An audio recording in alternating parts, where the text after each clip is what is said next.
Welcome back to my channel. আজ রান্না হবে পাবদা মাছের ঝাল।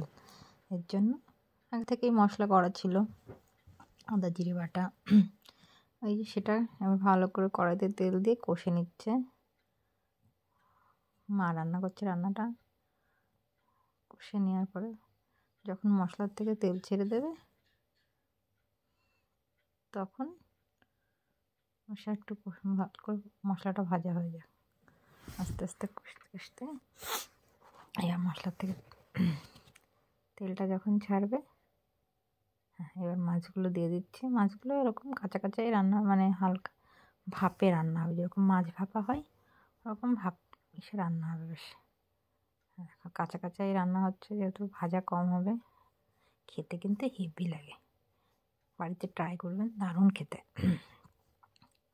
ব্যাস বেশি আস্তে আস্তে নাড়াচাড়া করতে ভেঙে না যায় মাছটা। ভেঙে গেলে দেখতে ভালো লাগবে না, খেতেও ভালো লাগবে না। হালকা করে নুন, হলুদ সব কিছু দিয়ে আর গরম জল দিয়ে দিতে হবে। এই মাছটা দেখছে, এবার মা গরম জল দিয়ে দিল। ব্যাস আর খানিকক্ষণ ফুটবে।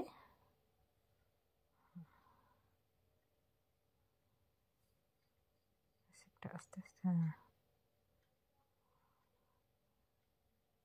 মাছটা না লেগে যায় তার জন্য হালকা করে নাড়তে হবে।